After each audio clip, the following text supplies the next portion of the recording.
if you wanted to stream in. Finish up my dinner. Ooh.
Okay, hello YouTube. Just bear with us whilst we just do some minor sound testing.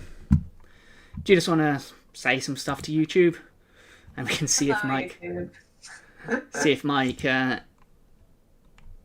is the permanent tag along to these sort of things. Yeah, he is typing at the moment. So my moderator and my sound technician. The typing is happening. The typing is happening. So we'll just have to see.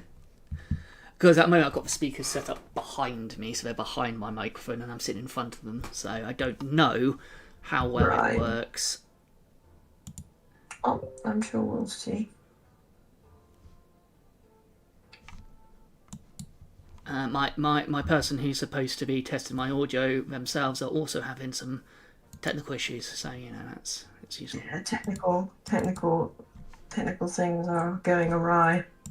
Lots of technical things. So hello YouTube out there, thank you for joining me for my Thursday day stream. Hopefully we'll be able to check that Nelson, who's joined me for this evening, you can actually hear Nelson at some point.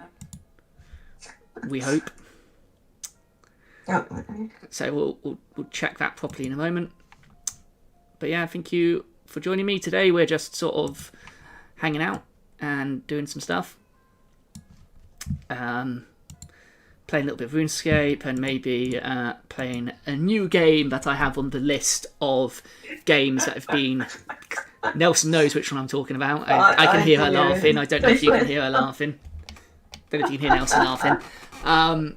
It's a game, one of the games that we're going to be looking at, which has been inspired by 2020 and the COVID pandemic. It is a very, very silly game. It's a game which probably doesn't need to exist, but... In a way, I'm quite glad it does. In the future, it'll be historically interesting. It will be a historically interesting game in the future. Yes. The thing with technology speeding up, and you can almost have real historical events being made into games. Not real time per se, but like a lot quicker. I mean, compared to the past, this is pretty much real time for games being made into representing historical events. Yes. As much as you can, I guess, because although they take some time to, games always take time to develop. I'm not entirely sure how much quicker we can currently make that, but it is very interesting being in a time where we are in a period where people are able to make games which reflect modern issues and modern society, and that's why it's really interesting from an archaeological perspective, because of that. It's a very relevant and very interesting point.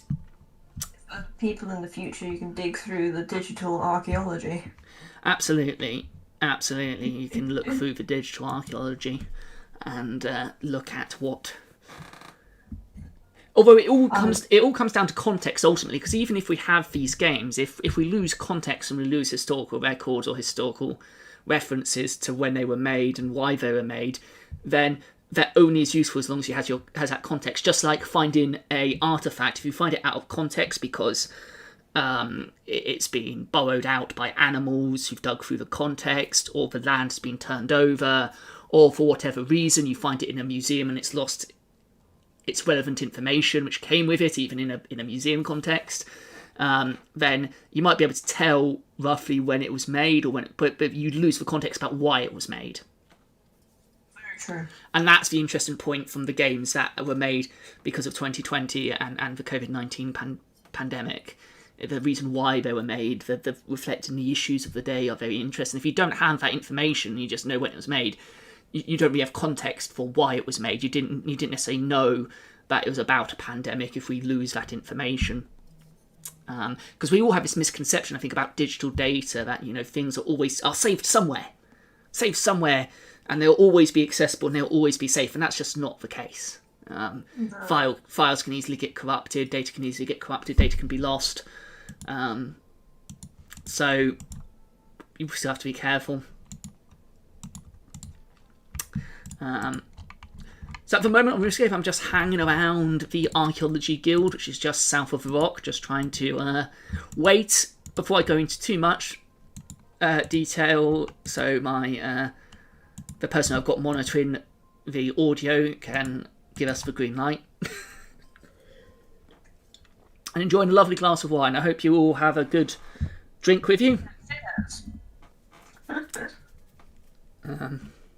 It's normally coffee when I'm streaming, but because it's an evening stream, I've got a nice glass of Malbec. He's same, so cheers. And Nelson also had a nice glass of Malbec.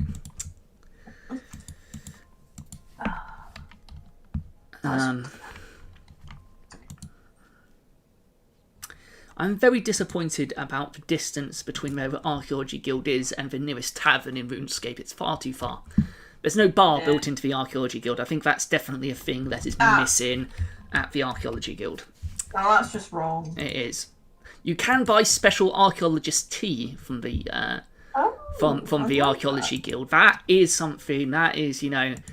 I can get behind that. Yeah, tea archaeologists are fueled on tea, snacks, and generally alcohol of some kind. There are some teetotal alcoholics. I know some teetotal alcoholics. Teetotal alcoholics? Teetotal archaeologists. Maybe I've had too much wine. I don't know any teetotal alcoholics, oddly. I mean, you can probably find someone somewhere who's in some extreme denial, but that's only denial about being alcoholic. The fact that you're physically drinking alcohol, I don't think you can. You'd have to go to Egypt to find someone who's in extreme denial. Sorry, bad joke. It tickled my funnies. So a little bit for the stream, just an update where we got to with the archaeology stuff. Since I streamed on Saturday, we managed to get to 47 archaeology, which means we can now progress with the next stage of the Credit dig site, and it also means we can start unlocking more items for the Zerosian Part 2 collection to go into both the museum and to this very sketchy character who wants to collect a load of artifacts relating to one of the RuneScape gods. And we also unlocked a new dig site. So we now got 3 dig sites, and we're still on our first one. Hello, Lockmines. Thank you for popping by. I am very good. How are you?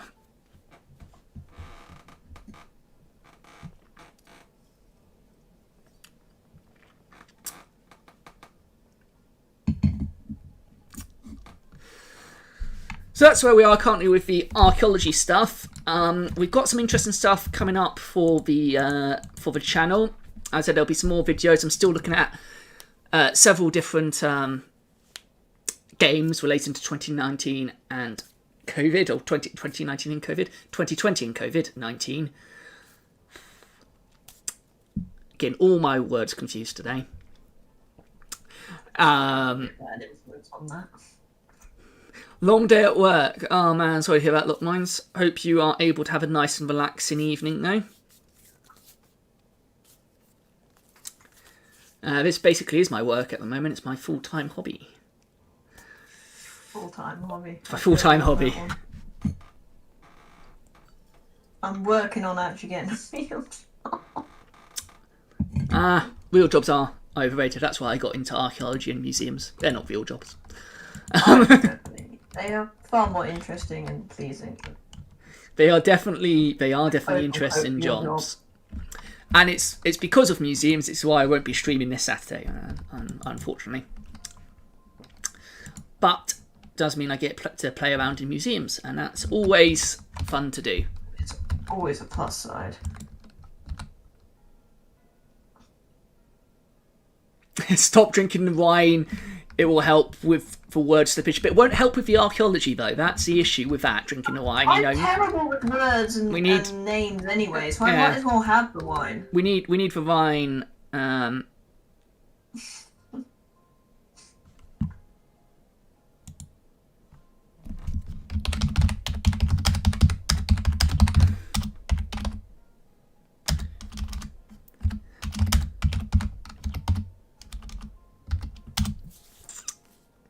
Sorry, my own moderator couldn't tell that Lockmines wasn't actually on audio. He was just typing in the chat. Oh, look, Lockmines can definitely hear you, so that's fine. Lockmines says hi, Nelson. Lockmines. So that is good then. So Nelson has been working on playing a game for me for a future project that hopefully will be recording in the next couple of weeks, which I am excited about. I am excited about that too. I think that will be interesting. Do you want to give him a slight sneak peek at what you've been playing? Verbally, at least. Well, it's to do with pixels and poops. And poops. It is a game I have featured on the channel before.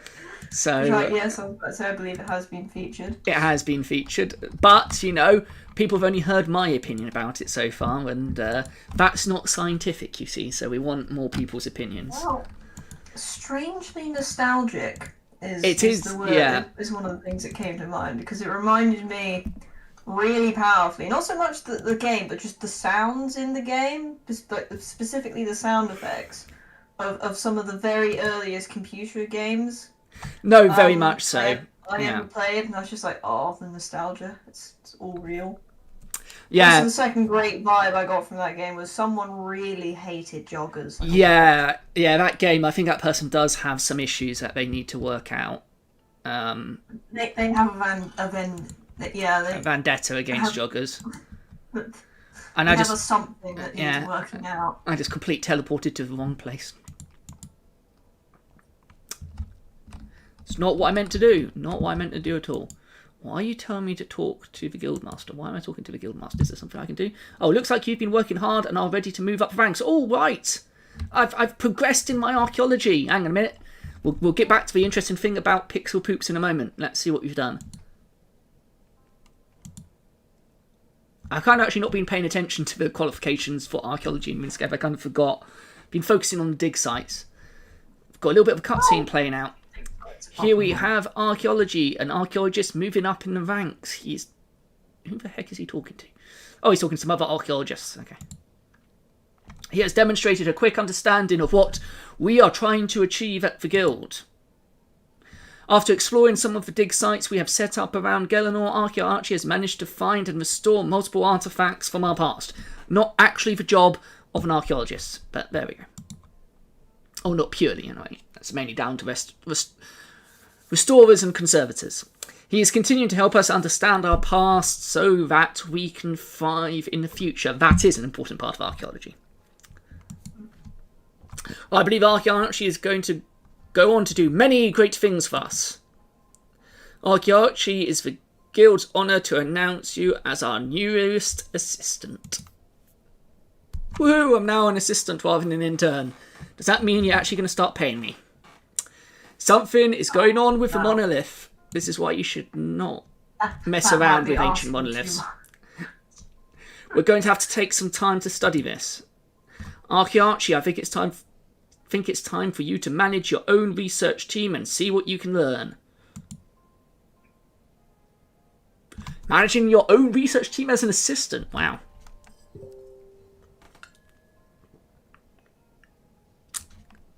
I like the fact that my moderator just said to me that he read that as assassin, not assistant. Yes, being an assassin archaeologist, that would be amazing. That's essentially what I am, though. As a student of ninjutsu and various other martial arts and an archaeologist, I am essentially an assassin archaeologist or a real-life Indiana Jones, although unfortunately I've not punched that many Nazis in the face. I am below the quota of punching Nazis in the face. So, certificate of qualification. This is to certify that Archaeology has achieved the rank of assistant. You now have access. I'm gonna take a screenshot of that because I kind of want to print that out. Is that really sad? No, it's not. It's fun. Lockline says. Sorry. People are like, oh, that's just sad. They're just boring and have no fun. Yeah. They have no joy in their lives. Yeah. They need some love and fun in their life. Lockmine said Tamagotchi. I was absolutely useless with Tamagotchis, if I'm honest.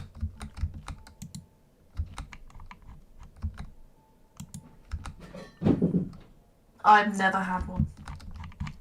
They always died. So, as an assistant, you can manage a team of researchers who will conduct field research in exchange for chrononotes. Interact with the research notes. Okay, let's interact with these research notes. Okay.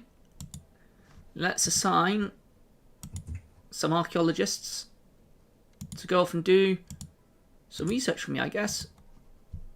I have some power. Okay. So, mysterious monolith existence. What is a mysterious thing and why does it exist? Well, that is often a big question in archaeology, and what I just, say about myself. I'm a mysterious thing and I exist.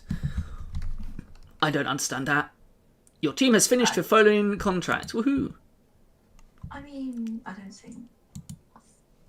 Congratulations, you have completed the research tutorial. You now have complete access to research. Woohoo! Okay. So I can send these... What do you mean by existence? Yeah.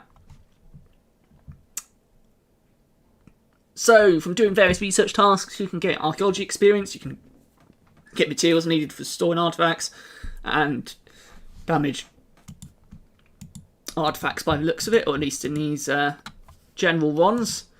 So, let's assign some assistants to head off to the Credet dig site, which is the one which I'm most interested in at the moment, and get them doing some stuff. I'll probably still be... Yeah, let's do it for an hour, because I'll probably still be streaming an hour. Let's see what they come back with and see how that works, and then I'll assign them on a longer job. So there we go. They're off for an hour. Oh, I've already leveled up another archaeology level. Now, archaeology level 48. Wonderful. So we kind of got a bit sidetracked. Sorry about that. We were talking about Pixel Poops. Yes, we were. And games like Pixel Poops. Yeah, Pixel Poops certainly for me reminded me of games from the Atari 2600 era. That the same sort of level of pixel graphics and that weird colour change in screen it does as you play, which can be a little bit distracting. But that is very reminiscent of the Atari 2600. I'm not sure if anyone else out there remember these games, but I remember a thing called Number Shark and Word Shark, and it looks like someone made them in PowerPoint or something. But they were to I used them when I was really young. They were to help you learn maths and spellings. But the sound effects to me just sounded the same, and it just brought me right back to like early stages of doing that kind of thing, and it's quite funny. Let's hope that no one now remakes Number Shark or Word Shark with using the Baby Shark song as a way of counting or as a way of getting people to read. That would be a terrible, terrible idea. No one do that. That would depress me. That would depress me as well. I have no idea how common they were or where they came from. I just remember using these two games when I was they little. don't ring a massive bell with me, but there's an age difference between you and me, so I don't know when they came out. I'm gonna Google it.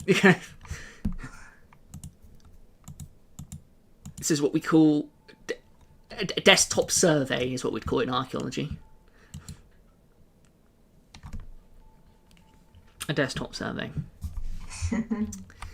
So, Lockmines, are you playing any interesting games at the moment?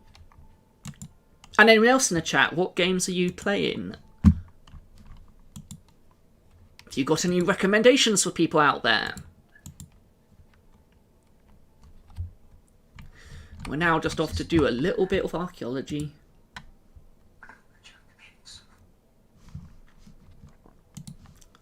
All we need is a little bit of archaeology in our lives. All we need is archaeology and beer. And something, I was trying to change that to the tune of the Bowling for Soup song.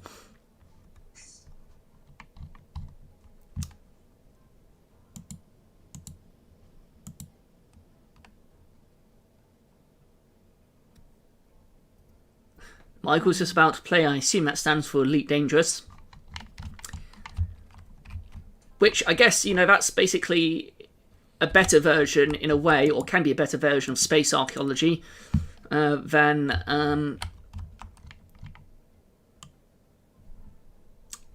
Right, I've just completely drawn a blank now.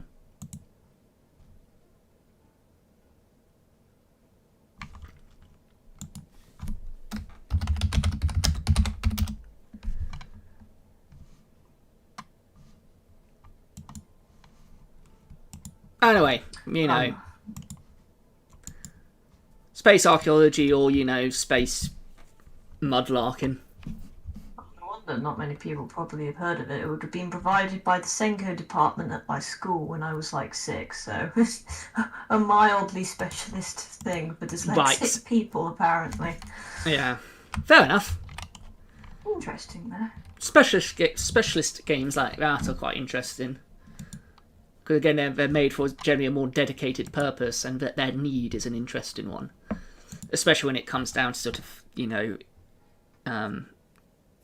things which are made as particular aiding tools for things like dyslexia or other things like that. Apparently it's 16 years old. 16 years old. So something which is actually younger than you. Yeah, it is. It's not my fault when I was born. No, it's not. Absolutely no one can control when they're born. And it shouldn't change or shouldn't really impact on what things you enjoy. No. And For example... once you get to a certain... Sorry? It shouldn't impact what you enjoy and what you do. And also, I think when you get to a certain level of maturity, it's relatively immaterial as to who you get along with, I've found. Absolutely. I've always found it much easier, actually, to get on with people older than me than of people of my same age. So I've always found that easier. And maybe that's why I got into archaeology, because I found it much easier to get on with older things. Maybe that's why. That could explain a lot, actually. Now I think about it, that explains quite a few things. But I was not born in the 70s, and I have an Atari 2600 and various games. I was not born in the 1980s, and I do have a Commodore and a Spectrum. And I enjoy using them. And they will be featured more heavily on the blog. I'm going to say soon is relative, especially as for an archaeologist. So when I say soon, it's an archaeology soon, not a usual person's general acceptable definition of the word soon. So there we go. I was born a while after the PlayStation 2 was released, but that was the first console I ever used. And it's still one of the best-selling consoles of all time, and rightly so. It was a period of games that I grew up with in my teenager years. So my early years was, PlayStation 1, and other bits and pieces. My first actual computer and the first thing I played the games on was a Sinclair QL, which was also from before where I was born, but it's what we had in the house at the time. Ours must be at least as old as I am, if not older than me, and it's still in perfect working condition. Like, me and my brother gamed on it not a few weeks ago, and there's no it's ridiculously well built. I love that thing. Yeah, it was pretty indestructible. But one of the games that I first remember playing ever on a computer was the original Doom. Which is a game you've not played, hasn't it? We're gonna have to. We'll do a video introducing you to the world of Doom. We'll doom you. Doom. We'll bring Doom to you, or you'll come to us and we'll give you Doom. Come over and I'll be doomed. You will be doomed. Doomed to play the many, many Doom games there have been. But one of the games that I'm enjoying a lot at the moment, which again I'll probably do some videos on, maybe with some other people as well, is Valheim, as suggested by Archaeology, who is someone who I follow on Instagram and who joined in on one of the streams a few weeks ago, who also plays RuneScape and is an archaeology student. Do go and check them out on Instagram. They have a very good Instagram, a very interesting Instagram. They post about all kinds of things. Very, very interesting. So Valheim is a game I've been playing a lot of. and actually a racing game at the moment, which came free with my new computer. And actually, racing games I think are interesting from an Archaeogaming perspective, because, you know, they kind of represent, if they're sort of more realistic racing games anyway, what sort of cars had been built and were around at the time. So I suppose more mechanically, also the technology at the time. Yeah.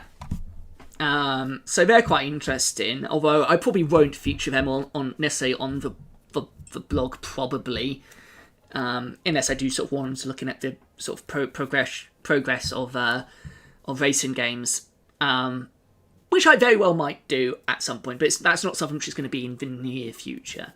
But racing games have always been games that I've played to relax, and I enjoy playing to relax.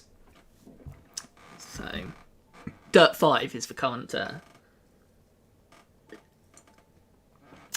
game. I admit racing's normally, because usually driving around is some of the thing I'm not. It's not the best bit in games I'm usually good at. It's usually but having a game dedicated to that. I'm like, I can't drive. Yeah, although I think we've had this discussion before. I think we both agree on this. One of the best bits about some of the Grand Theft Auto games are the radio stations. Literally, that game I could just happily drive around and listen to the radio station. That'd be fair. If that were a cheap game, I'd be more than happy with that. I would buy that as a game. Yeah. Just cruising around in the more literal sense of the actual driving a car. Do you remember? And yeah, sorry. I do particularly remember, like I was playing with my brother and we were going to a mission. I'm just like, can I just keep driving because I just wanted to listen to the track, because like the radio is so good, and just delayed doing the actual game, just drive around and listen to the radio. And again, some of the the music's quite good, and some of the radio sort of chat shows they have with people calling in about various problems are hilarious. And yeah, that's kind of thing which I've always enjoyed most about the Grand Theft Auto games, is actually the radio stations, not the actual games themselves. So yes, that's. I think when it comes to those games, it's the thing I remember most having fun with, just driving about. Yeah. So I mean, the police chases could be fun, but then you're not focusing on the radio, and it's a bit more difficult. Mm-hmm. But no, just sort of turn the radio up and have a police chase, and then it's just perfect. Yeah, I mean, just driving and listening to the radio, you know, it's a joy. And although, you know, my other half doesn't like listening to the radio when we drive, so or let's say music, but I enjoy it. I made them listen to Christmas music because we got a new car as well, so it's a good excuse to test out the radio in the new car. So at Christmas time, I did make when we went out for a couple of drives to test the new car, which of course we were slightly limited at the time due to the COVID restrictions. But when we were staying locally and driving around, we did listen to the Christmas songs. Nice. And the Christmas stations. I like Christmas music. I mean, some people might consider me a slight Scrooge, because it's like, if it's not at least late November, I'm a bit like, oh, come on. Because I really, really like Christmas. Like, I do. But I like it to be, it kind of, it erodes the specialness of it if you don't keep it at least within December, or at least not necessarily strictly in December, because you can go slightly beyond the 25th. But you know what I mean? At least a bit gathered in. Yeah, a couple of years ago, I walked into, I think it was a charity shop. I think it was the British Heart Foundation in August, and they had Christmas cards on display. It was like, oh, come on, guys, this is too soon.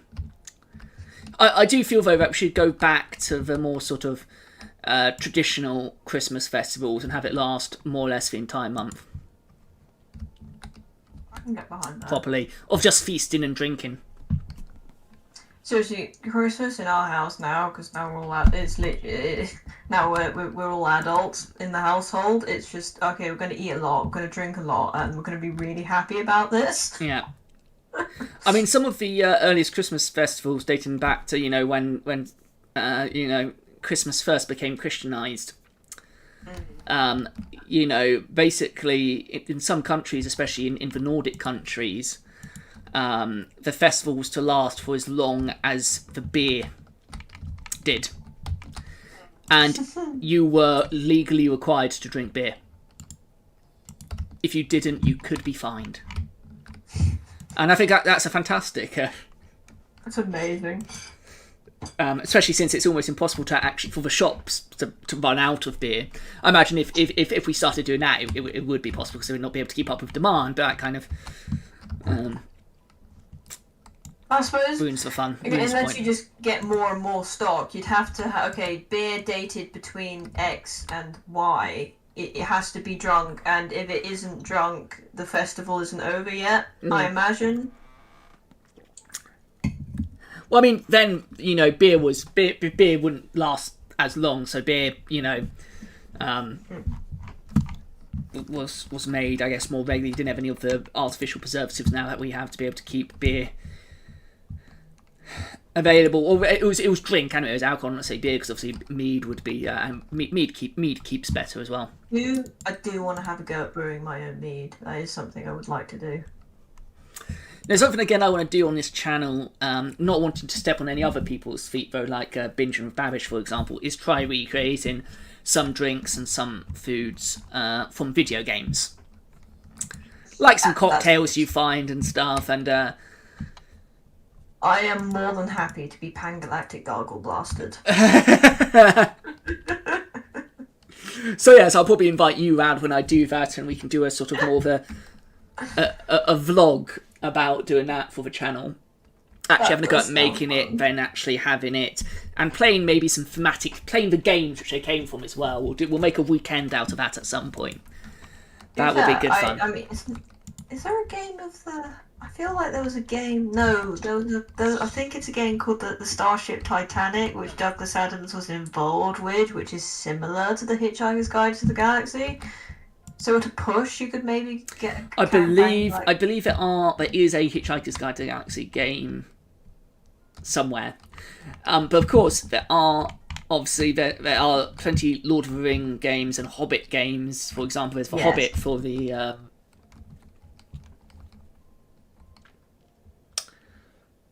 Commodore, the Spectrum, or maybe both actually. I can't remember which one it specifically came out on. So we could definitely, spend a weekend eating like a hobbit. Now that I can get behind.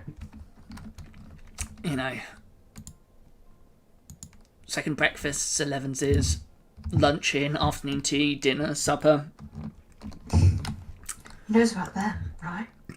And of course, drinking ale in pints. Yes. And beer in pints. It comes in pints. Or if you actually want to be more like a real hobbit, it would be a half. Yes, no, that was when they were at least in the films, because that was a funny thing, which was basically invented for the films rather than actually. So in the Prancing Pony.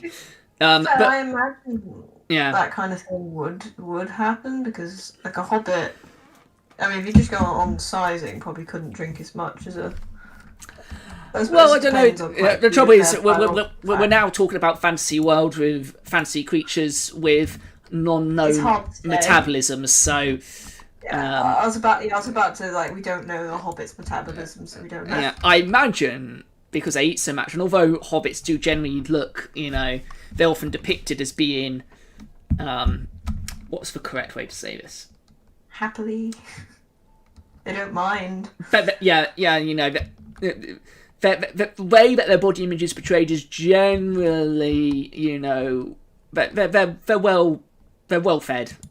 That's how they look. It's perfectly acceptable in hobbits.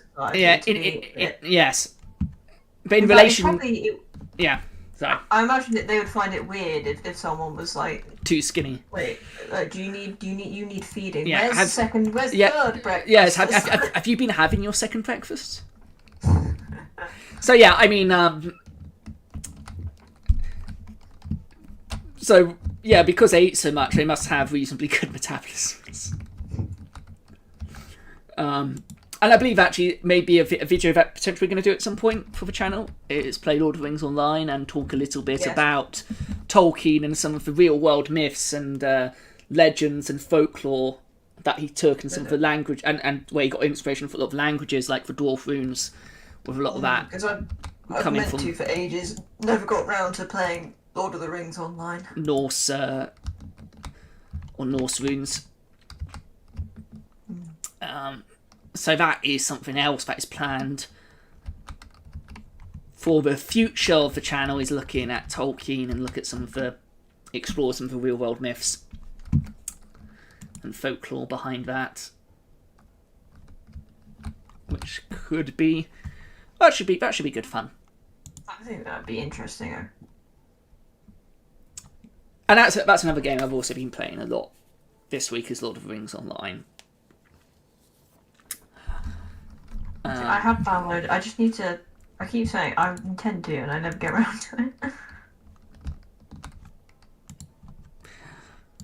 Again, maybe we should just organise a time just when we let's do it then.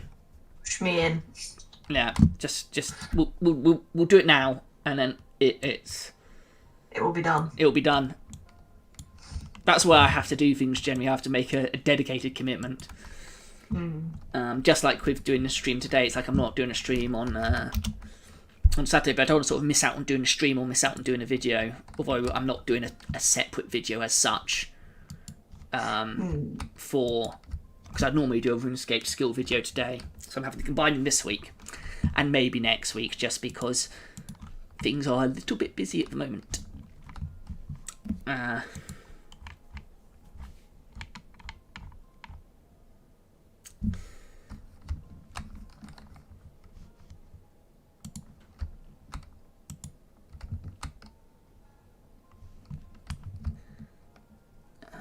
Alright, so where are we up to? We are coming along quite nicely. We're going to have to go and do some dry screening or some wet sieving in a moment. I mean, or you know, I could just come out from RuneScape, we could just load up Lord of the Rings Online now. That's also an acceptable thing to do. I imagine. And I'll be wanted at some point by family. I dedicated. We are doing this. Yeah. A decent amount of time. I mean, yeah. I do want to, though. I do. Yeah, you can. It can get slightly. Can pull you in, but I mean, I think most of the tutorials for them take less. The introductory bits take less than an hour generally, so they're not too bad. But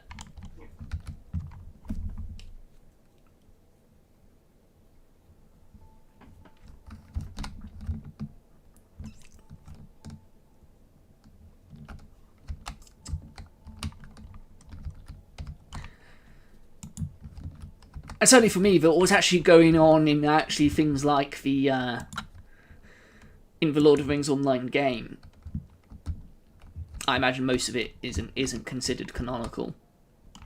There are some canonical bits in there, but a lot of the stories they're telling would actually be a lot more interesting to me than the actual story which is being told in the films.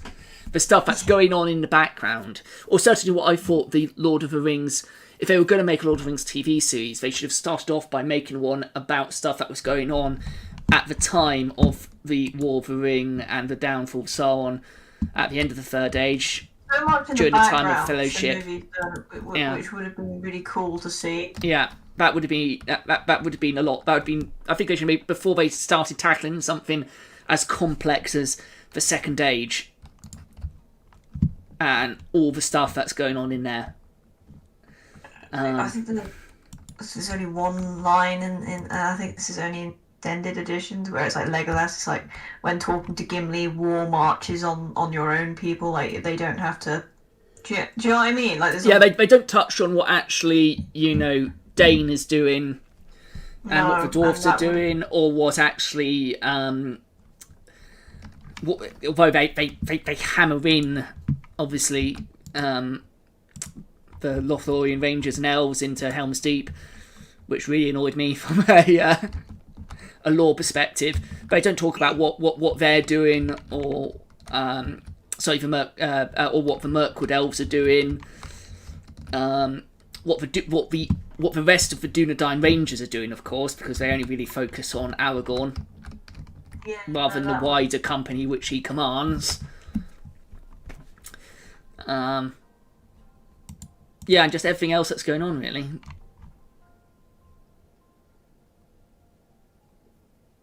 Yeah.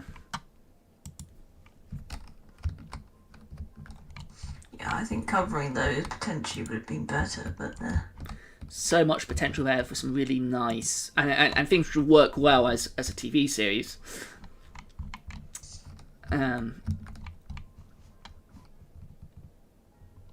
I can see why maybe they would want to. Okay, we've done Lord of the Rings. We want to move on from that time period. It gives people something new, and again,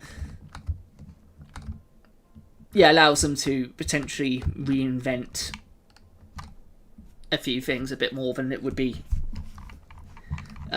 possible to do if they did if they sort of followed more sort of what the movie did but expanded on it essentially. So I guess it gives them more free reign, I guess. But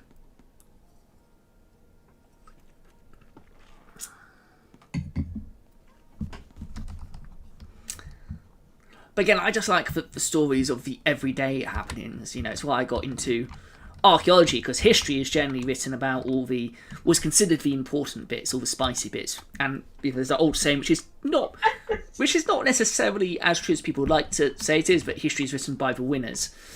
And you know, the dig that my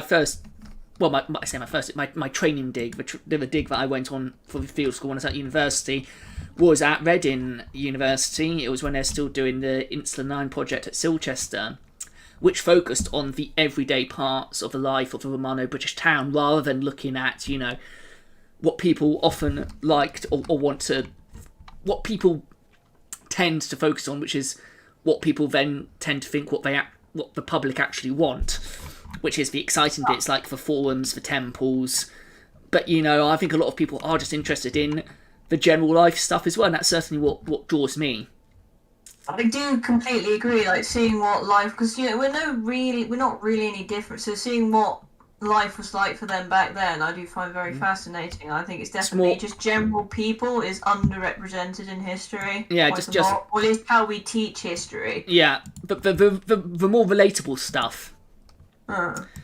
Because you know, most of us are just. This is going to sound really bad. I was going to say most of us are just everyday people. Average people. Average people. We are not. We're not war leaders. We're not necessarily politicians. We're not necessarily. I'm just going to get. I don't want to get down the philosophical route of this, but yes, we're just the sort of, you know, the people who sort of do a lot of stuff in the background, which is still important and still important for the running of society. Yeah, but we really have a society without the average member of it. But you know, people tend to focus on, you know, when politicians or monarchs go absolutely crazy, a bit mad, and they tend to focus on those things. But what's always interested me about history is more the life of everyday people. What would have life been like for me going back 100 years, 200 years, 300 years, 1,000 years? Yeah, I mean... Oh, no, I know, beyond, like, I know what you mean, definitely, and I do completely agree there. Yeah. Modern medicine is great, people, we love it. Could be better, though. Don't get complacent. No, don't get me wrong, definitely could. Like, just within my own experience of it, like, looking back... Yes, just absolutely. the time that I've been using it, it's gotten better, so but it's still very nice to have. Yeah, I mean, I would take like equipment to treat current things like in the most rudimentary form, and they'd still be better than not having them. Yes, I mean, they can't be improved upon. Yeah, they definitely can be. I mean, I also probably would have, with medical issues I had when I was younger, probably would have died quite young as well. So, if I was born, say, especially sort of during the Industrial Revolution, where the air quality was in larger towns, certainly, especially London and other major cities in the world, would have been not very good. Really bad. But outside of that I mean, at least to me, obvious question because it would affect me directly, but like just everyday life, like how they'd gone about this and that, and what they'd be doing and eating, and what they'd be spending most of their time. Yeah, I'm absolutely fascinated by people's basically daily routines in the past. That's what really interests. That's what really interests me. What would they be doing? Like, say now, because people say, "Oh, we've got to get dark, there'll be nothing to do. They'll just go to bed because there's, they don't have technology." And I was like, but that's doing a massive disservice to people in the past, because basically you're saying is that they were bored because they didn't have the technology that we have. People would have entertained themselves in many different ways, and this is the argument I kind of make when we, especially look into deep prehistory, where we don't have much evidence for games apart from. It depends where you look in prehistory, obviously. Even when but going back very far, I say very far, going back say sort of 20,000 years ago. It's likely people played games. Yes, we don't have much evidence for it, but it is a reasonable assumption to make. I mean, that people have found ways to entertain themselves. Like the most basic games you can do just verbally, and you're going to get no record of that. Verbal games, verbal storytelling. Just they would have found ways to entertain themselves. We often I think music. We do have evidence, or we do have music. Evidence for music going back quite far, but people I think do a massive disservice to people in the past when they say it was a lot more, things were a lot more basic, it was all more about survival. But when you look back 20,000 years, we've got some really intricate cave paintings. So once you have that kind of evidence, it's also not it's not out of reason to assume people also played games, and they found other ways of entertaining themselves as well as cave painting, of course. Like if they've got enough, like just stuff and well-being to spend that much time doing something. Which, I mean, cave paintings it's very nice, but it's essentially pointless to survival. Yeah, cave paintings absolutely, and that's the important thing. It's not just about survival because they're doing cave paintings. So if they have time to do that. They have time. They definitely have time to do other things. So there's definitely also more going on than just eat to not die. Like they're thinking and they're creating. Which absolutely. Is very... I mean, cave art goes back in some parts of the world a lot later than 20,000 years ago, as does potentially other forms of artwork like statuettes and carvings. Although there's a lot of debate, especially about a lot of the earlier stuff, especially if you go back more than say 50,000 years ago, roughly, off the top of my head. Please don't correct me too much on that, people in the comments. It's not my area. My area is Bronze Age and Iron Age. But, around that sort of, when you're looking at those sort of time scales. But, I mean, obviously there's going to be a point where it was more about survival and, things. But, I mean, even animals play games. We have evidence of that, especially in various of the primate species. They play games. Almost sort of chase and tag like games have been thought to have been observed among various of the primates. And the grooming, although it performs a social function and potentially as part of mating rituals as well, it also appears to form other forms of sort of social glue, social bonding, and it's not an activity that is purely related to survival. And some of the birds as well, potentially, especially some, I believe around the Corvidae, have been observed to do weird things. I haven't heard of that. I mean, it doesn't really surprise me knowing some birds. That is interesting. So, yeah, I think often we do a disservice to people in the past when we don't consider that they were doing, well, not saying doing, but capable. When people talk about the capabilities, it's like, There's an old saying, an old sort of mantra in archaeology, that absence of evidence is not evidence of absence, which is very true, but you've got to be very careful how you use that and what you justify that to mean.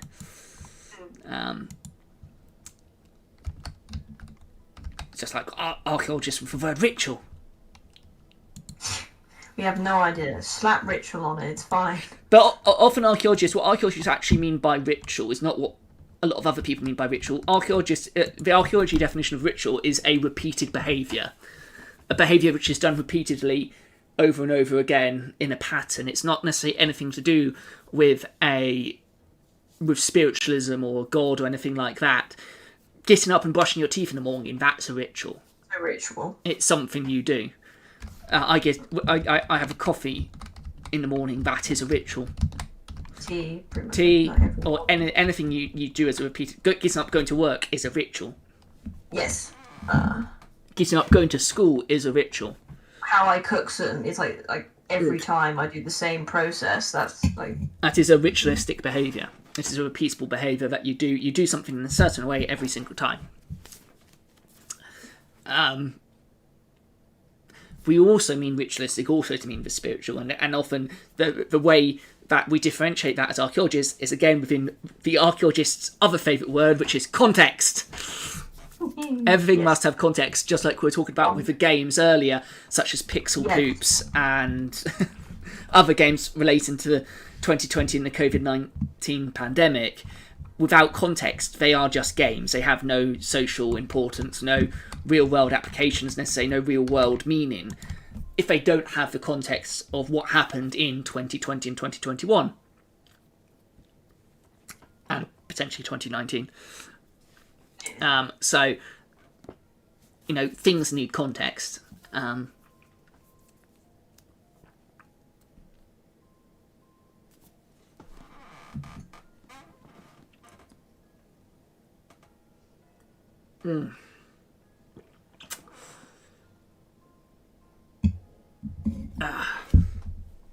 nice bit of wine.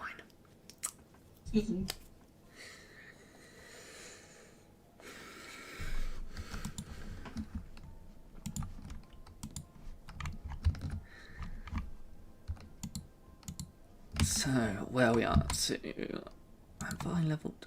No, I'm still on 48 archaeology. So in a minute, I may change games and give people a slight preview to one of the other games that we will feature in an upcoming feature on the Archaeogaming Museum, which we've decided to call Curator's Corner,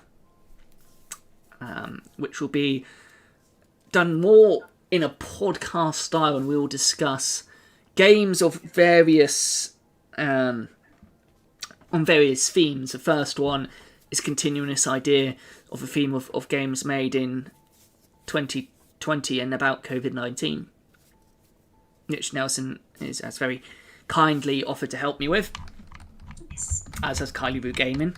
So we will be doing the first episode of that very, very soon, and we'll be talking about some games. And the ones about COVID-19 and 2020 may span a couple of episodes, but we'll also move on to look at other games. And each episode will have a theme.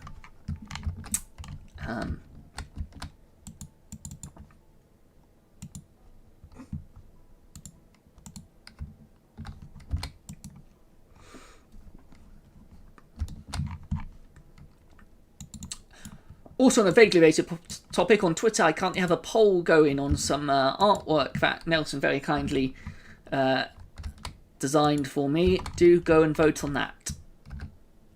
Designed might be pushing it. I made them pixely. and Kylie will also help design as well. Yes. In fact, design would be more apt to Kylie. Between Kylie and Nelson, they designed them for me because I was feeling exceptionally lazy. And this was actually late on. Well, I was going to say late on Tuesday. It was kind of more early Wednesday morning. Do go and check that out on the Archaeogaming Twitter. Please let us know which one you think is best. and I've been mucking around with potentially a background for that today. Yes, thank you for doing that. Thank you for taking time out of your normal day and your evening today as well. Thank you for joining me first. It's always nice when, I mean, we've had reasonably active chat as well, at least for part of it, but it's always nice when you actually have also someone to physically talk to. Yes, no. And can, respond to and stuff. That's always very nice. It fits very nicely into a gap in the evening, so it's actually nice to have company. So thank you too. Well, no, you're always welcome here. You're always welcome here. But no, we do have some exciting things planned for the Archaeogaming Museum, which will probably nearly always heavily feature Nelson and Kylie Roo and my other half, most likely, and some of the other regulars as well, mainly from Kylie Roo's channel.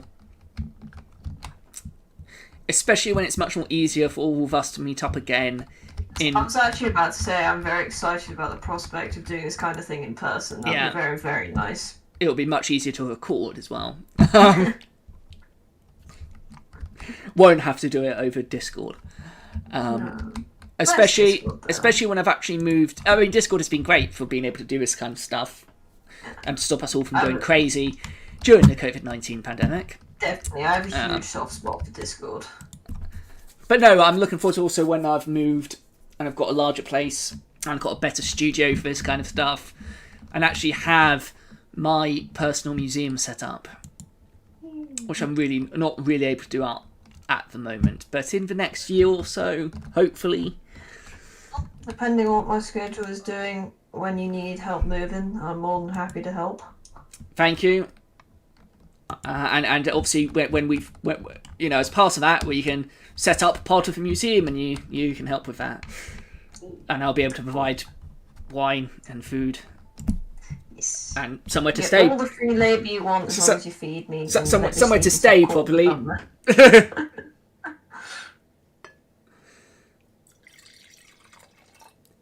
But no, I'm really looking for when I also have a space to do some of the more practical build stuff I want to do for the channel. Yes, no, some of those ideas do sound awesome, and I'm very interested in seeing how they go and potentially helping. Oh yeah, no, I'll almost certainly be wanting your input into that, and those are going to be fun.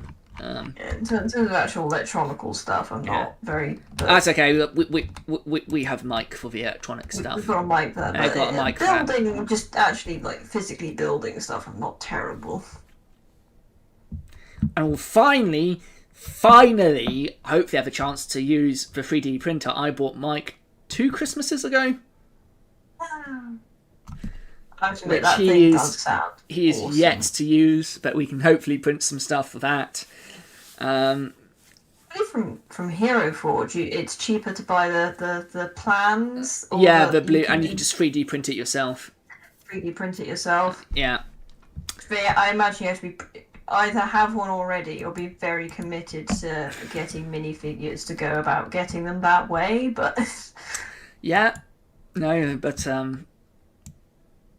that's certainly something that will be certainly we can play with when we get it up and running and have a space for it, which will be probably in the museum, if I'm honest. I'll be very curious to see how those work. I think my DT, because I did design technology stuff at college, and I think I never got to we might have had one somewhere. We never used it. And I find the idea of they're just really cool things. Like you just printing something. The idea is very pleasing. Up to 49 using archaeology. Whatever software you can sculpt an item and then literally print it.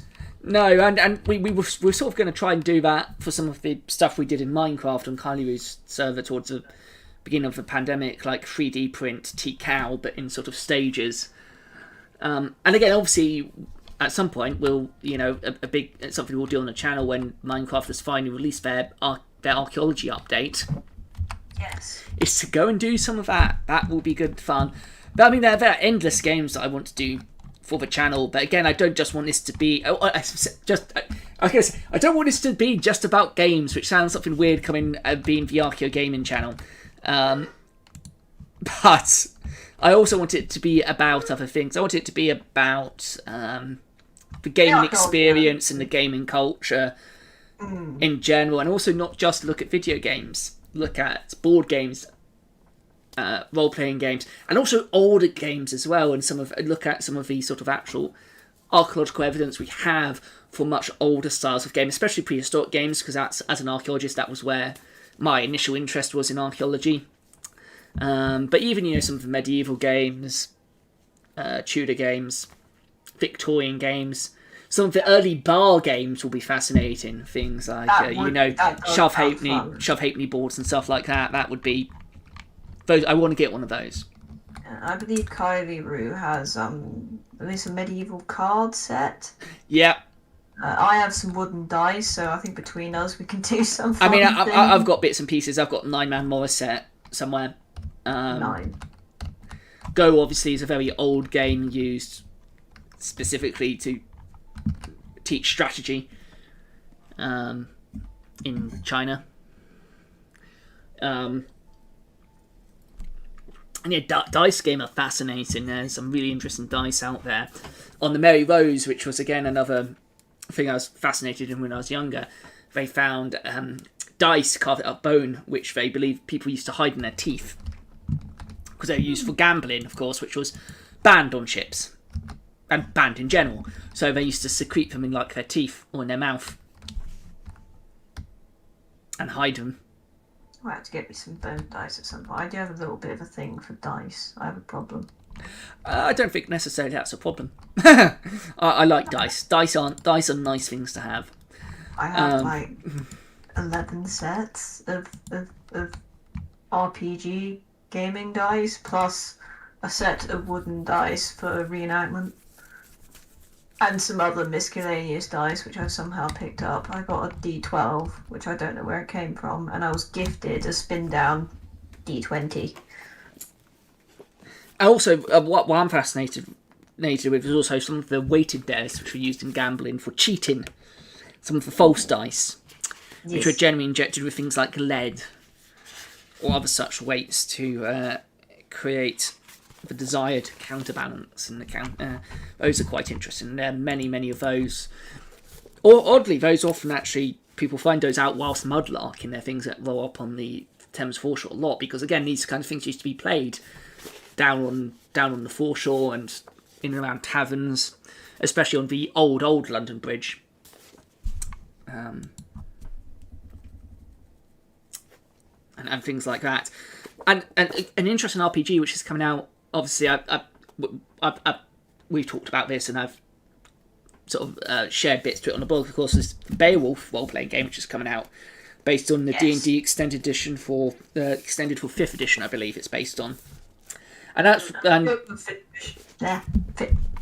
words. I do have a 5th edition rulebook or handbook. Yeah, I mean, this is a completely standalone thing, but I think it's based off the same identity. It's something that I am going to definitely get. We're going to feature it on the blog, and we are going to play it. Hopefully in person, rather than over Discord. But it in a way, it was kind of designed to be played so it could be played virtually. Because, again, it was developed, for the most part, during the COVID-19 pandemic. And Beowulf is just another interest of mine at the moment.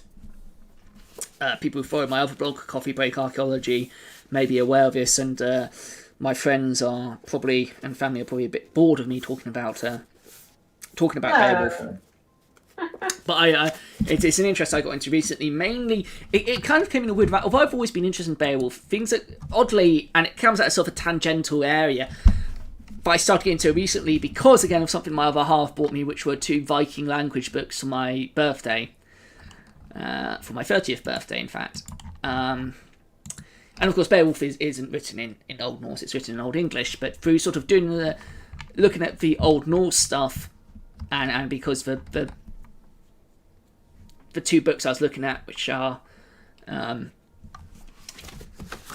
I have them easy to hand? No, not really, but they're the Viking language books by Jesse Bayuk, and... Yeah, they're a bit buried at the moment, so I can't really show those. But in those books, it's mentioned about other things and about Old English as well. And I thought, well, let's look into that as well. And then I went down a weird rabbit hole with that, and that led me back to Beowulf. And also one of my favourite history-based films, it's not a historical film, obviously, which is, of course, 13th Warrior. Which is an amazing... I've only seen it once, but I did really enjoy it when I watched it. It was fun. An amazing film, and has Antonio Banderas in, who I had a massive crush on when I was younger. Fair. And that's I absolutely love that film, and it reunited my love of Beowulf. I'm not going to say any more specifics, but I've got a plan for Beowulf as well. For a project, not the role-playing game, but the actual poem. At some point we should watch the 13th Warrior. We should definitely do that. And what's actually quite interesting in the 13th Warrior is the different sort of armours which are represented among the 13th Warriors are representative of the different eras in which Beowulf was particularly popular or retold quite a lot. So that hopefully is an interesting little bit of trivia. No, I just find the collective mix of armours in that movie quite interesting. Yes. Although you wouldn't see them together, I think within themselves they were historically at least okay. I mean, for the periods they're trying to represent, they're okay, yeah.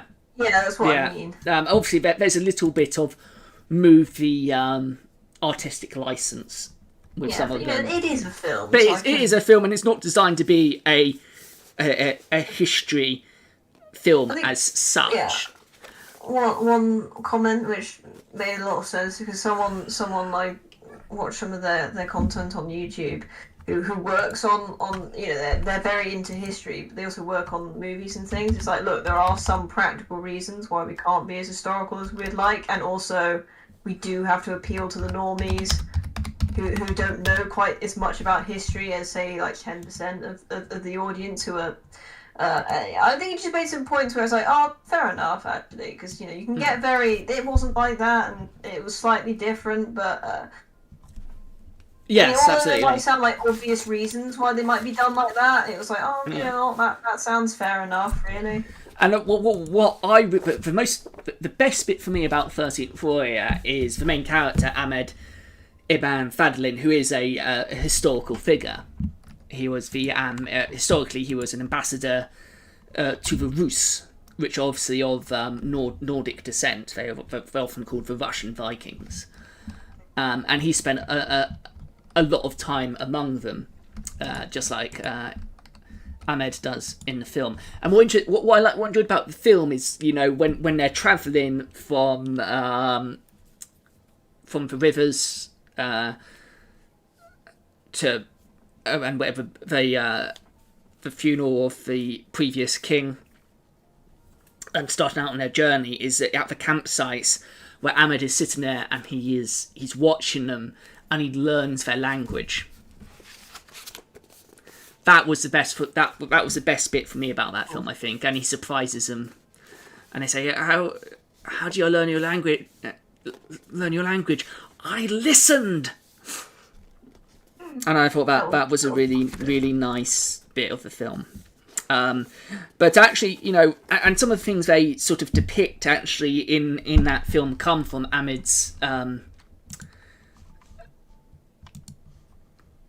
Writings of the Rus, and I think I grossed you out with this before, but one of the things that he specifically took notice about a ritual. Again, this is a ritual. It is it's not necessarily a religious ritual that they do. That in the morning, a servant or someone will bring in a bowl of water, and the man of the highest status in the room will take the water first, and they will.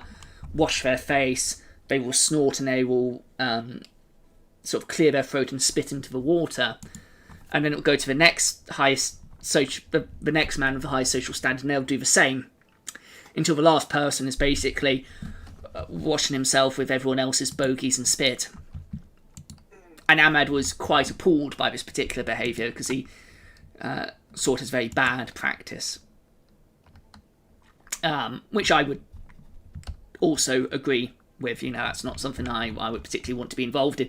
But it was nice that they brought that into the movie, and that's something that the character which is being represented wrote a lot about. So I thought that was a really nice touch.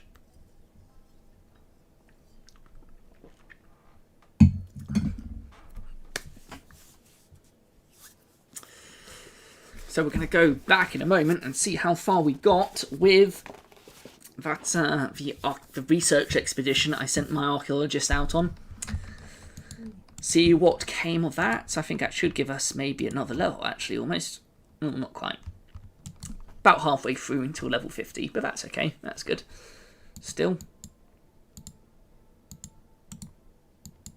And I've actually filled this my soil box again, my spoil box, to go and do some more dry screening and some wet sieving.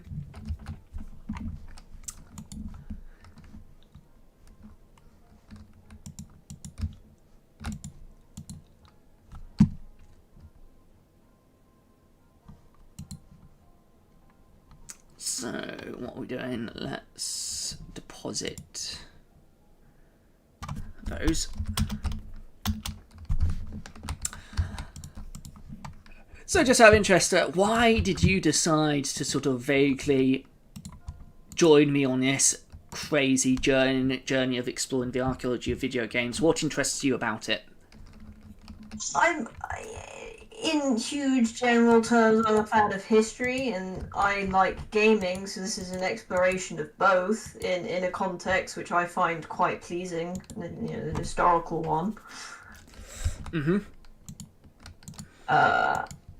So there's a lot of general interest in there. Also, I think the impact of, because I think so, well, less so nowadays probably, but for quite a while gaming was like, oh, it's something that children do, but yeah, I mean, I think how it can reflect society is interesting. Yeah, I think, although it was starting to, before the sort of COVID-19 pandemic, I think actually the pandemic has done quite a lot for gamers and gaming. Because, as you're right, it was often seen as sort of like an immature thing to do.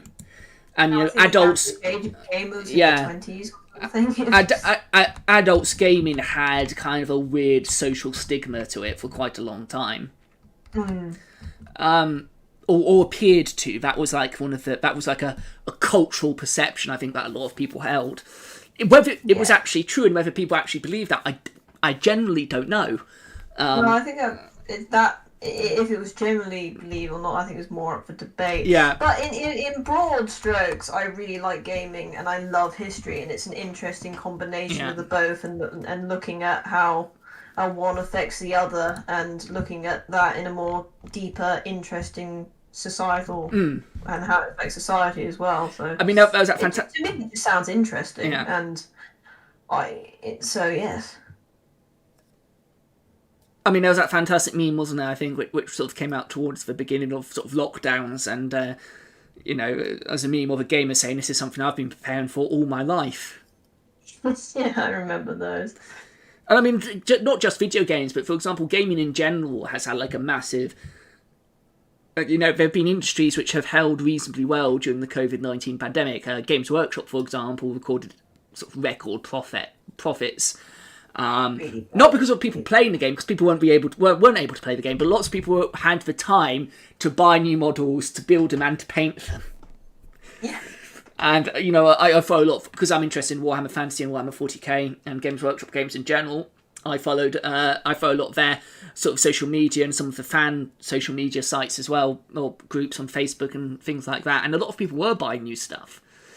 And they're saying, we don't actually have the time now to finish putting together these boxes of models I've had for like 10 years and not actually put together. And obviously, COVID-19 pandemic has obviously done a lot for YouTube as well, and creators and sort of social media. And a lot more people have gone into making videos and doing things like that, especially sort of gaming videos. I guess gaming channels, gaming streams. There've been a lot more, I guess, since the pandemic, because that's a way a lot of people socially interact, is through games now, through playing online, through various multiplayer online games, and through things like esports and things like that. And again, that's an interesting thing. Again, from an archaeological perspective, the impact that larger things, larger issues in societies affect certain things and certain phenomena, and that's an interesting thing as well for me anyway.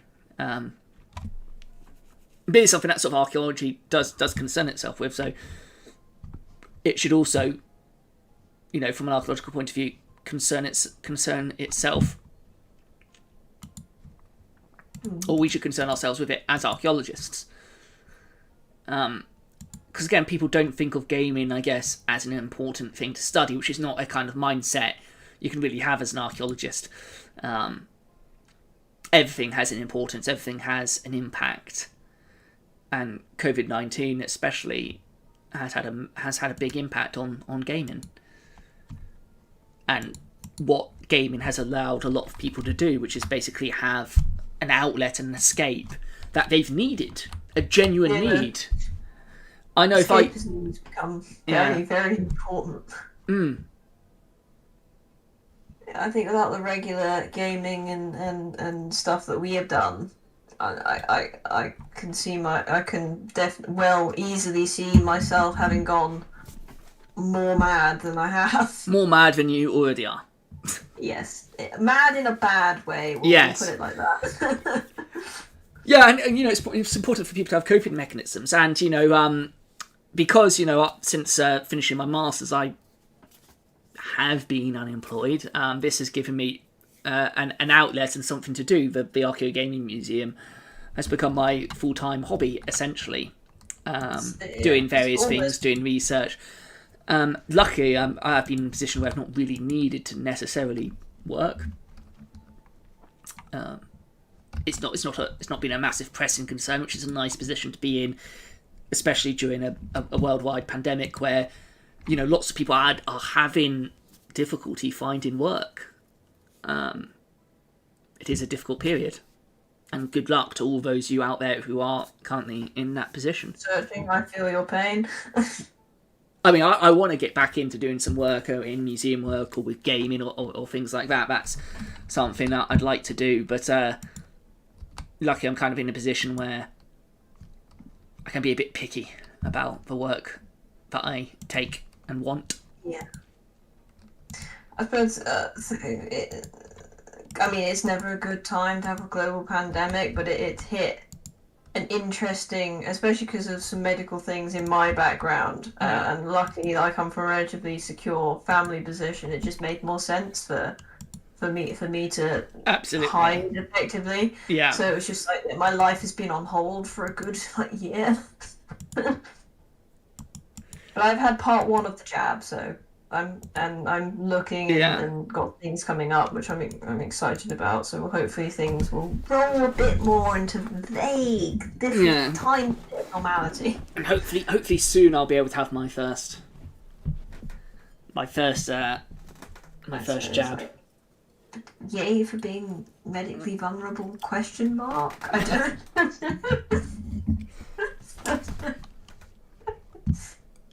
It can have its upsides, I guess. Yeah, that's just great. And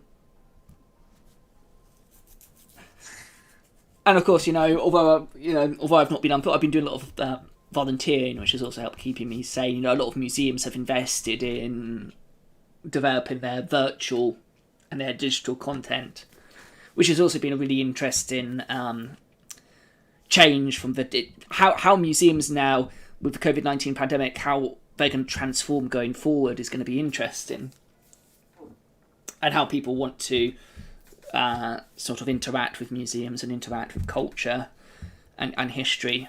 A big part of my dissertation, of course, was looking at aspects, and if you want to go and have a look at that, then you can just go and find my website, which should be in my link to my on my YouTube profile or on my Facebook, Twitter, and Instagram profiles, I wrote an entire master's dissertation on basically how museums are offering digital content. Great timing for that. It was a fantastic. It was really interesting, and it was great timing. It was a really interesting time to be writing about it as well. Again, because lots of people are looking to, or were looking to develop it, and more case studies were coming out. So if this report's still not yet available, in which case I may stop playing RuneScape actually on the stream. I'll deal with that later. And what I'm going to load up is a very different game. Very different. Entirely. So bear with me a moment. So it is actually a bit dark at the moment because my lights have gone to blue for the NHS. Echo, light, white.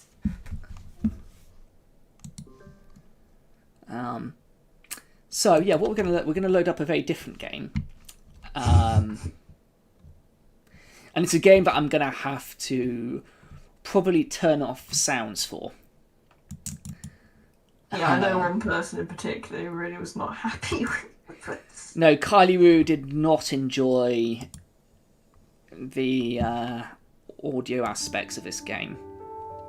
You know what? Fair enough. Fair enough. That's probably quite loud for people at the moment. It's certainly loud for me. So I am. Let's just get the game playing. Hopefully, it will start up in just a moment.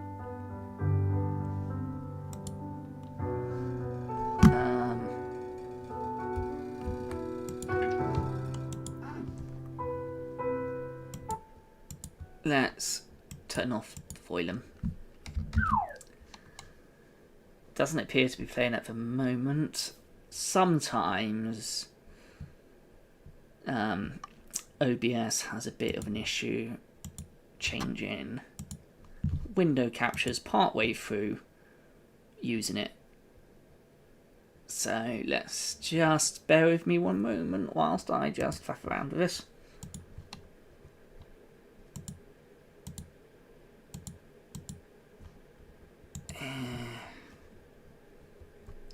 No, that's not wanting to work. Let's try for the game capture then.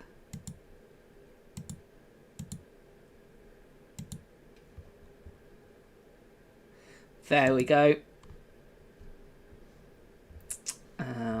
Obviously that's now gone over my video capture, so let's just add.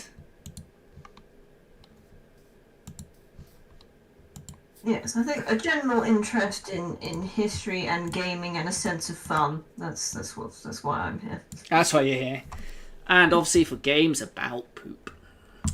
I mean, it's featuring heavily in the repertoire currently. It is currently for games relating to the COVID pandemic in 2020. Now, I just want to explain to people this is a game I genuinely paid money for. Okay, wasn't a lot. But what I'll do is I will read to you its Steam introduction. Poop On 2020 Simulator is the only video game that lets you blast 2020 with the squishiest of projectiles. Developed by Game Games, publisher and developer. Not one I've heard of before. So, Poop On 2020 Simulator is the most realistic poop throwing simulator made in decades. Take your frustration out not on your friends and family, but on the true source of all your grievances, the year 2020.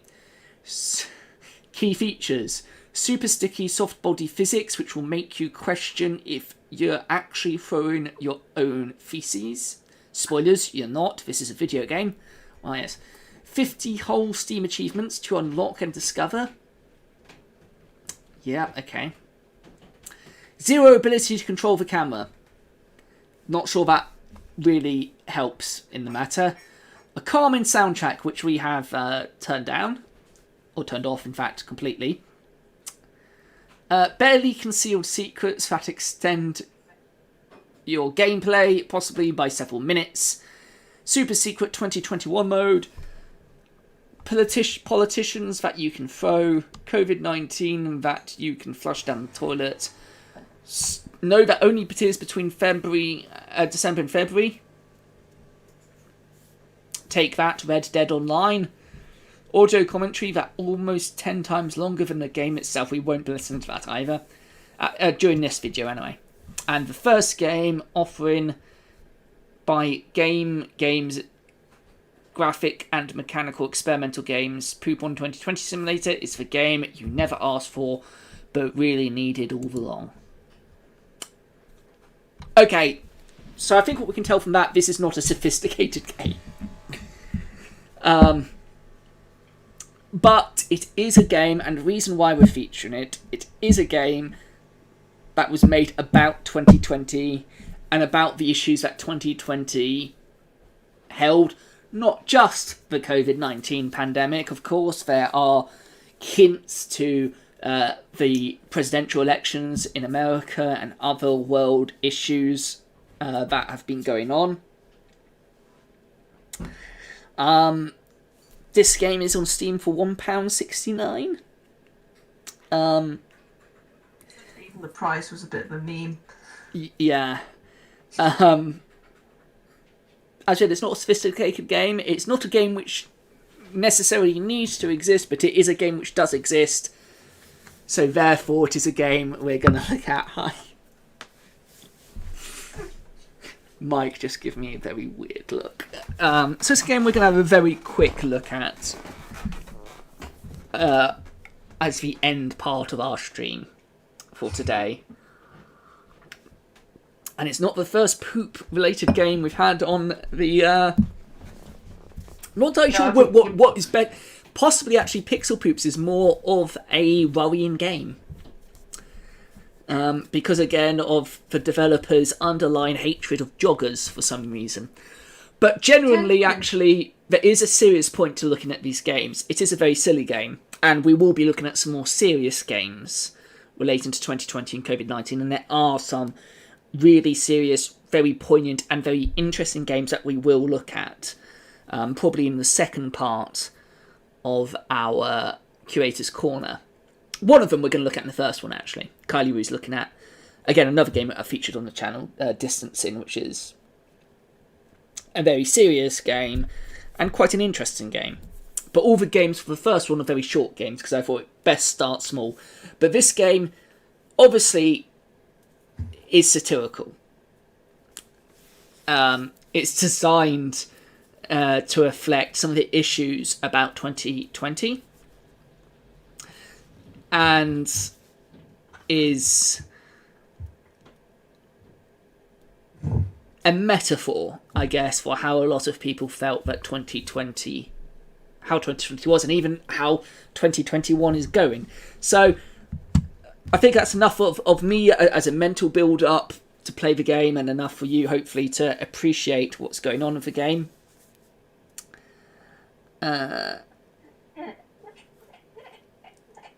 I'm trying, to be as serious as possible. But having the button prompt there, continue pooping, is not helping. So let's... as I said, it's not a sophisticated game, and as far as I can tell, basically, you kind of point and throw with the mouse. There's a COVID and a wonderful fart noise. You can also urinate on some aliens. Not entirely sure what that is. That kind of looks like a... I'm not sure. So... yeah, this is... when the stream catches up. Sorry? I said I'll give my opinion of what it might look like when the stream catches. Yeah, so you can literally... there's a lot of other, now, small COVID particles. I'm not entirely sure whether pooping on it helped or not. It certainly demonstrates how one might feel about them quite accurately. Yeah, And Which I suppose is the point. There's a disco ball. Not entirely sure why there's a disco ball. I mean, have fun, this is a game which kind of defies reason and logic. But as I said, it does have a genuinely interesting reason for existing. And that is because of the unfortunate situation of the world in 2020 and still now today. And of course, there are, unfortunately, a lot of other issues currently going on in the world at the moment. Oh, there we go. I hit a UFO with some feces and made it explode. That's never a sentence I thought I'd say. Again, it does have a little bit of audio commentary, which we're not hearing at the moment because I've turned the sound off. If I turn on the sound, maybe... I'm not entirely sure how well people can hear that.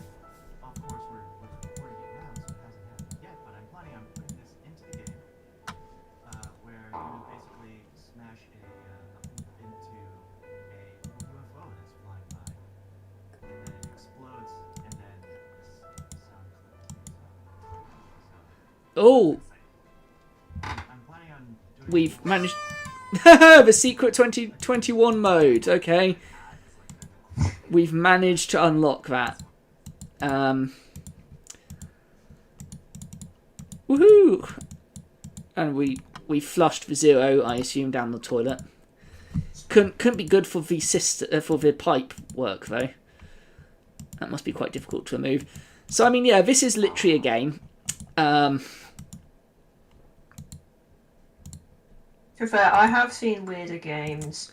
Oh yeah, I mean there are weirder games, and I would still argue that potentially Pixel Poops is weirder than this game.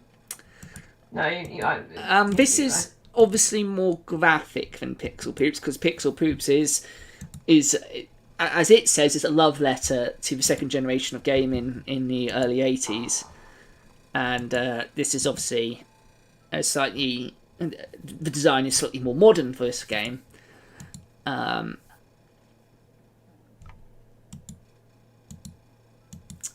I'm not sure I'd necessarily call it therapeutic. Again, I am kind of more... I'm not entirely sure I can recommend this game as such. I can recommend it potentially because it is very weird. And again, it's an interesting game to look at and to analyse because of its societal implications. And again, from an Archaeogaming perspective. If it was free, then maybe it would be easier to recommend. At £1.69, I mean, it's not an expensive game. It's also not a particularly long game or complex game or sophisticated game. I mean, in terms of the actual gameplay and game mechanics, it's very solid. Or very squishy, maybe. You know, it's got a central mechanic idea. It's got some audio commentary, which is quite nice, talking about the developers' thought processes, which, given the subject matter of the game, you can potentially take as a good thing, or as a plus or a negative. I'm not entirely sure which. It's got a reasonably interesting soundtrack. It's got secret modes. It's got Steam achievements, which of course a lot of people will be interested in. That's an interesting thing as an Archaeogaming thing. It's a complete arbitrary thing of collecting achievement points through completely bizarre and weird tasks that people put into games. But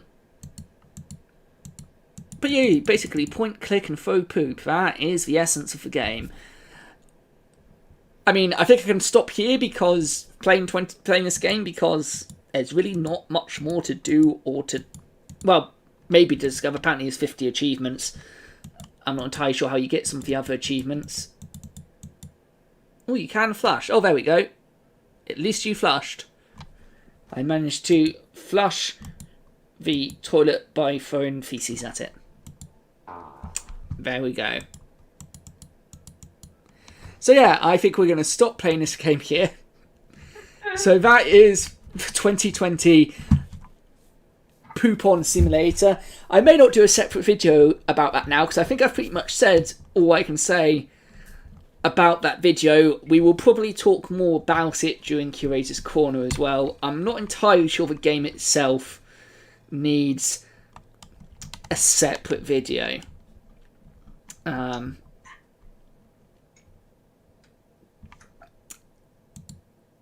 So, yeah, I think we'll leave that game there.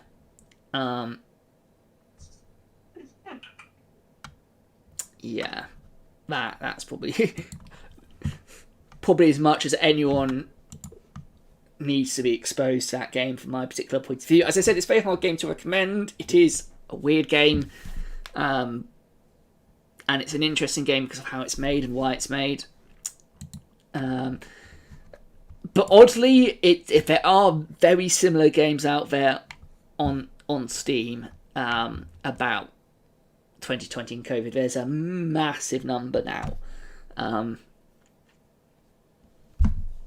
So do go and check them out. I just actually realised this game was released on the 25th of November 2020, which was the day before my birthday.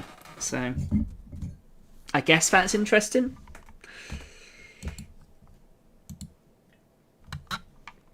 But so far, for me, some of the most interesting games that have been made about COVID are Distancing, and one which I've not mentioned yet, really, although I think I posted on Twitter that I was looking at it, is called Pandemic Love, which is a very depressing game, but probably a very accurately depressing game, and it's about how people have dealt, especially with the feeling of being alone during the pandemic, especially during periods where people are having to self-isolate. And it's very poignant. It is very depressing and quite dark in places, and is a game, again, which I will feature at some point in the near future, and will probably again be part of the second episode of Curator's Corner, just because it's quite an interesting game. When I say game, experience to discuss, because it's not a, depending on how you like to define video games, it's not necessarily a video game, it's more of an interactive story. I mean, there are very few gaming elements necessarily about it, and obviously the idea of, things which are walking simulators or interactive stories, are they proper video games according to video game purists, for example? Which is an interesting discussion in itself.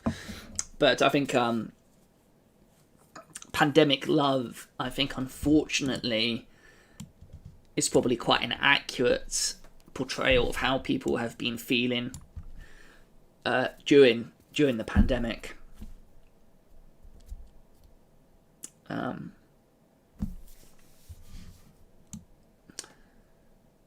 So do look out for that. But be warned, you may come away from it feeling a bit depressed. So then go and play something like Pixel Poops, and you'll feel better. Probably. But I like stories that can get me really emotionally involved. That's a sign of a good story. Yeah. I think. So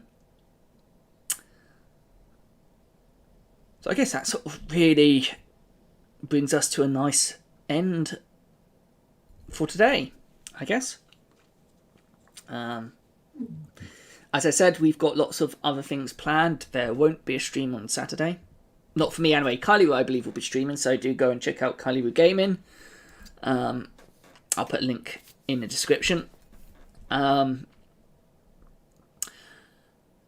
And again, very lazy this week. This is the only video or thing that I've posted, but I've been doing a lot of research and background stuff for future content, so I hope I do forgive me for that. It'll pay dividends in the future. Sorry? It will pay in the future. It will pay. There'll be more content in the future, and it'll be.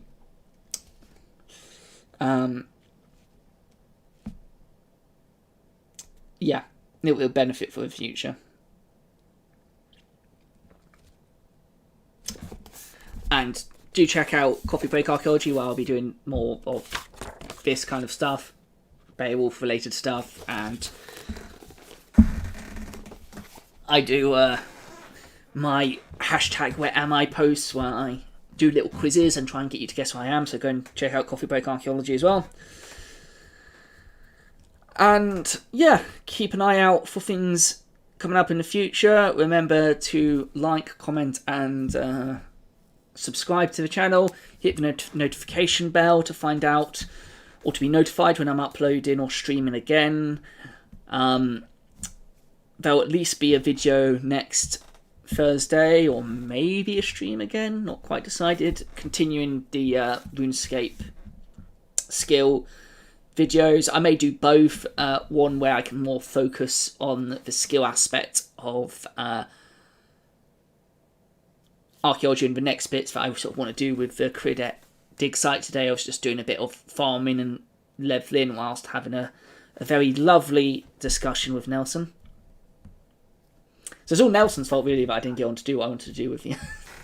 You could have told me to go away. No. It's nice. It was nice to have a little bit of discussion about Archaeogaming, and some of the things that we are looking at, and things that interest you, and things that we're going to do in the future, and also the other side discussions we had about other things as well. And again, it was my streams are always going to be slightly less focused on my videos, because that's kind of the nature of streams to a certain extent, especially when streaming with other people. It's more of a thing I like to do to relax, which still focus on the Archaeogaming and things we want to talk about, but will be less focused than when I'm just doing a video, because that's where all my attention is. So that is all from us today. Thank you to Nelson for joining me. And there will be more content coming soon. Until then, take care and thank you for watching. Bye. Got to remember where my